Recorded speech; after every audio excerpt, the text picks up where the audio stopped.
Hey, offensive Thomas Mott. Welcome into Philadelphia Eagles Now. It's Monday, and guess what? It's training camp week. Yes, training camp officially starts tomorrow. I am so pumped. We have a jam-packed show for you guys today. However, I want to say this. I played Warzone, yes, the video game Call of Duty Warzone yesterday with Eagles cornerback Tay Gowan. I actually played with him, and now I don't know Tay Gowan. It wasn't like he was like, hey, Tom, come play Warzone with me. I'll tell you the story, though, of how I played with him a little bit later on at the end of today's video. Kind of a fun story, so stay tuned for that. But without further ado, let's go ahead and jump into the latest Eagles news and rumors.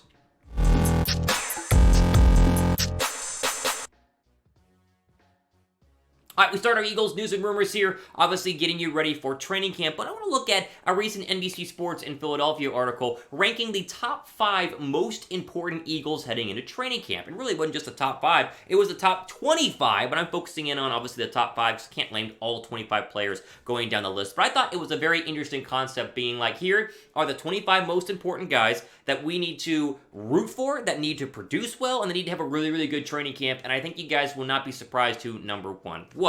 So, obviously, training camp, as I mentioned, is beginning this week. It begins tomorrow, right? The guys report tomorrow, and then they get into their first practice on Wednesday, and so things are going to really start picking up here. Most notably, the microscope on some of these players, like a Jalen or a Jalen Hurts, who need to perform early and often. And so, I decided, what the heck, let's start today's video looking at NBC Sports' top 5 most important Eagles and see if I agree with it, if it's accurate. So, coming in at number 5, you have Lane Johnson, the offensive tackle. I'm fine with that. I think that he had some, obviously, injury issues last year that did affect Philadelphia. He's an absolute key to this Eagles offense, and really, they win a lot more games when he's on the football field, and they lose a lot more when he is not on the football field. A.J. Brown at 4 is interesting. I think you could insert A.J. Brown or Devontae Smith here. Smith was outside the top 5. I think, obviously, A.J. Brown does need to have a big, big year, but I think Philadelphia still is a run-first football team that will open up the pass with the run game, and so if A.J. Brown only has 6 touchdowns, but gets a lot of run after the catch yards, gets a lot of catches in general, I am fine with that, but obviously we expect some big things.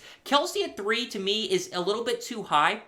Kelsey is important, but they have contingency plans. Like, they are totally fine if Kelsey, well, not totally fine, they would rather not, but if Kelsey were to get hurt or Kelsey were to perform poorly, due to his age, again, not going to happen, but just, hypothetical here, you have Juergens and you have Dickerson, and so it's not that big of a deal, whereas if you were to lose, for instance, Lane Johnson, we can move Dillard over to right tackle, not that great. Reddick at 2 is fascinating. We'll get more into Reddick here in just one second, but number 1 you see is obviously Jalen Hurts, and that comes at absolutely no surprise because he is easily the most important and most, I'd say, polarizing Eagle we've had in a very long time.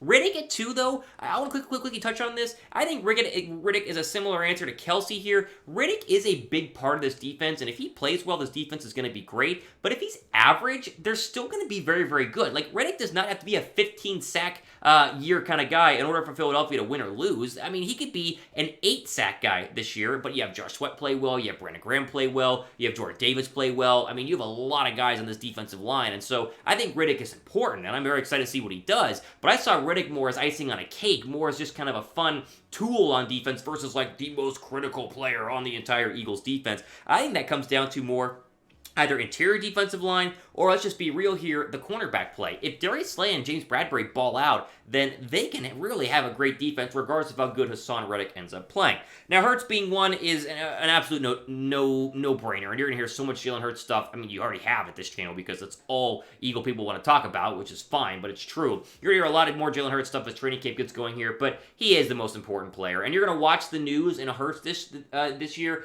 be like, he had a great practice. Oh, he had a bad practice. Oh, what a great throw. Oh, he had a bad throw. And so take it all with a grain of salt, but Hurts being number 1, I think, makes a lot of sense in terms of NBC Sports' top 5 most important Eagles. What do you guys think? Who is the most important Eagle on the team? Like, overall, it's probably Hurts, right? Is it somebody else? Let me know what you guys think. Give me your thoughts in the ad break, or the pin comment during the ad break down below right now.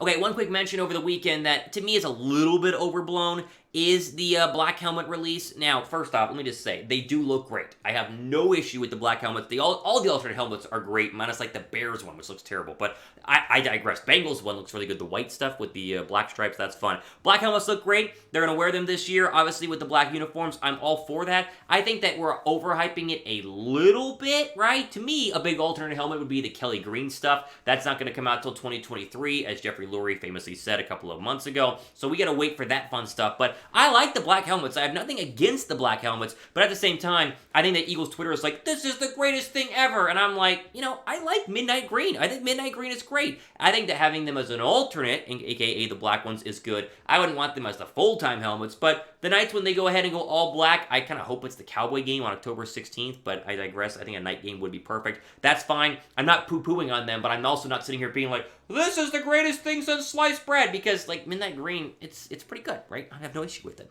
What's also pretty good is a 2-pack t-shirt combo, 40% off for training camp week. You guys going to training camp up at Flowery Branch? Not a ton of open practices, as we will see in a second, but when you do, or if you just want to rep your Eagles, your 2-pack t-shirt combo remains 40% off in most sizes for both men and women's. Chatsports.com/Eagles t-shirt is the link that you need. Go down below right now in the description box and pick up your shirts now. That way you can go ahead and look great, rep the Eagles, and have some fresh t-shirts for the start of the season. Okay, let's go ahead and get into some training camp details here. I wanted to have a deep dive into, really, the dates, the practices, the cut lines, and all sorts of stuff like that. We'll start with, obviously, the report to training camp. They start tomorrow. I mean, they are reporting to training camp tomorrow. They will get in the building. They will have a workout, most likely, but it's not going to be a big day tomorrow. Not a lot of crazy news. Might have some media meetings as well. I'm not sure on that yet. We'll see. We'll cover it, obviously, if they do, and give you the kind of best snippets of that, if there are anything. Is there anything good? Your first practice is Wednesday this week, the 27th. Again, nothing crazy. A lot of conditioning to start, and a lot of walkthroughs and kind of implementation of play styles and play designs. And so nothing crazy this week, but as we'll see, next week, things are really going to pick up, including your preseason opener, or I should say 2 weeks from now. Either way, you got to make sure you guys are subscribed for all the latest training camp updates, because as it gets started, and this week the ball starts rolling, it's a giant, snowball down the hill. We're going to cover it all here to our over 30,806 subscribers. We'll get to 31,000 by the start of training camp tomorrow. Maybe, hopefully by the end of the week, though, if you guys are excited for daily breakdowns, winners, losers, who looks good, who looks bad, mailbag videos, be sure to go down below and subscribe. Okay, not a lot of open practices. As I said, you do have one at the link on August 8th. Really good chance to get an autograph there if you're up in the front row. They do a ton of autograph signings during the link open practice. Then your preseason opener, also the link, 2 Thursdays from now. Is it 2 Thursdays from now? It might be 3. I can't do math. It's a couple Thursdays from now on the 12th versus the Steelers. Then you have joint practices with the Patriots on the 16th and 17th, as Philadelphia normally does. Then your first round of roster cuts happen on the 17th. Then your preseason game against the Patriots. That'll be on the 19th. And then your final preseason game will take place on the 27th of August, which again is going to be here in a little over a month. You play the Jets. Finally, your roster cut goes down to 53 men on the 31st, and so a little more than a month from now, you'll have your full roster cut, and a lot of guys will be without jobs. Now, let me just say this. I want to give my full disclaimer on the preseason and training camp right now.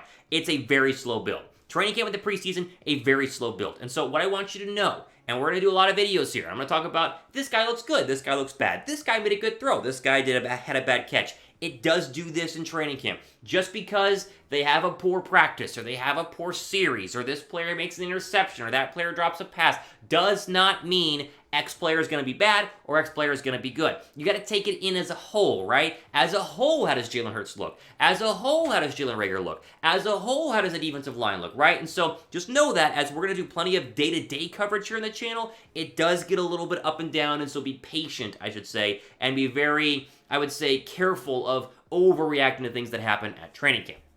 Although, what are you guys most excited about for training camp? Is there anything else you guys are most excited about? I'm excited about just having real news, because so many of the content that obviously people put out there on blog stuff, and even Twitter talks about in the off season. There are rumors, and we cover rumors. It's always fun here on the channel, but I like hard hitting news, and we're getting that obviously very soon. That's my most excited thing about training camp. What is yours? Let me know.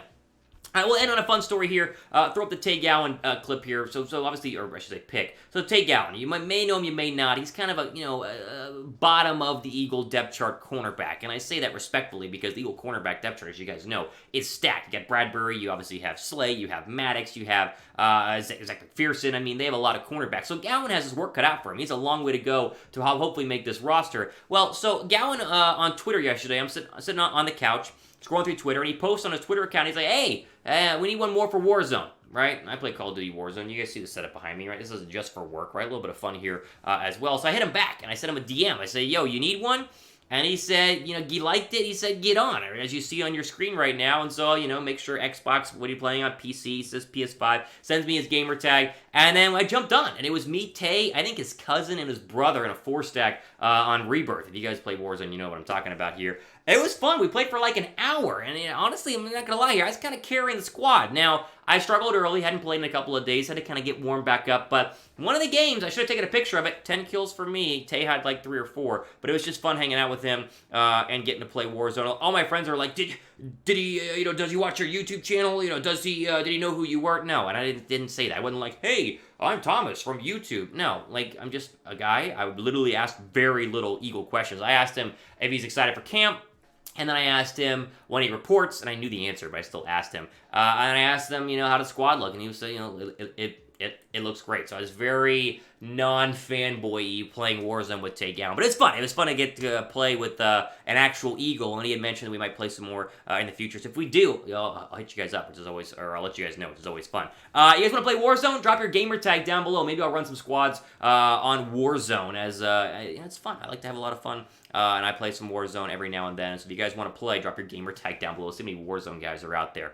Okay, mailbag video happening later on this week. Of course, back to the actual focus point here. This isn't a Warzone channel, it's an Eagles channel. Hashtag Eagles down below. Be sure to be a subscriber for that, as we have plenty of great content coming up next couple, obviously, with training camp dates in weeks. For producer Trace, Thomas Mott signing off. Enjoy the rest of your day.